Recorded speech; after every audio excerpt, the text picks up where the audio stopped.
एक 6 साल का छोटा सा सिपाही टेलीस्कोप उठाता है और अचानक उसे कुछ अजीब दिखता है। घास के ढेर में एक जोड़ी मिलिट्री बूट्स। पहले उसे लगा शायद नजर का धोखा है, लेकिन जब उसने दोबारा देखा तो बूट्स हल्के से हिले हुए नजर आए। सहज को तुरंत लगा कुछ गड़बड़ है। समझदारी दिखाते हुए उसने खुद कोई एक्शन नहीं लिया और सीधा कैंप में जाकर रिपोर्ट दे दी। मैंने वहां एक पैर देखा है। सिपाहियों ने पहले उस पर यकीन नहीं किया, लेकिन फिर भी सेफ्टी के लिए कुछ जवान उसके साथ मौके पर पहुंचे। उन्होंने सहज को पीछे ही रुकने को कहा और खुद धीरे धीरे घास के ढेर के पास जाकर आग लगा दी। जैसे ही घास सुलगी, 2 जर्मन सोल्जर बाहर भागे और हमारे जवानों ने उन्हें वहीं खत्म कर दिया। इसके बाद सहज को वहीं से एक बैग मिला। खोला तो पता चला कि ये एक इंटेलिजेंस रेडियो है जिससे दुश्मन बम गिराने के लिए लोकेशन भेज रहे थे। अगर उसने ये सब ना देखा होता तो हालात बहुत खराब हो सकते थे। कमांडर ने उसकी तारीफ की, लेकिन वो गर्व नहीं करता। वो बस इतना ही कहता है, मैं भी सबकी तरह एक सिपाही हूँ और बिल्कुल आम लोगों जैसा। धीरे धीरे वो सच में एक सिपाही की तरह जीने लगा। फुर्सत में बड़े सिपाहियों की तरह दाढ़ी शेव करता और सामने से गुजरते जवान उसे चढ़ाते, अरे कहाँ जा रहा है बाबू, फाइनल गुड बाय बोलने। और वो तुरंत जवाब देता, मैं सिपाही हूँ। लेकिन जल्द ही असली युद्ध उसकी आंखों के सामने खुल गया। दुश्मन ने अचानक हमला किया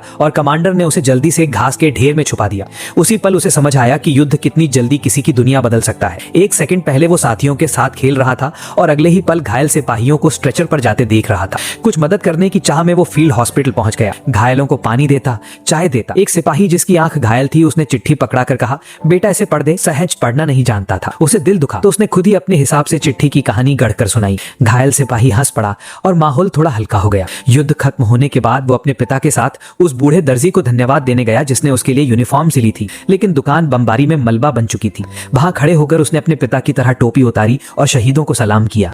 इसके बाद वो हर दिन कमांडर के पास जाकर काम मांगने लगा। एक दिन उसे जवानों को चिट्ठियां बांटने का काम मिला। सब अपने अपने खत लेकर खुश हो गए, लेकिन एक चिट्ठी कोई लेने नहीं आया। पास खड़े बूढ़े सिपाही ने धीरे से कहा, वो शहीद हो गया। सहज ने चुपचाप अपनी टोपी उतारी और उस बहादुर सैनिक को सलाम किया।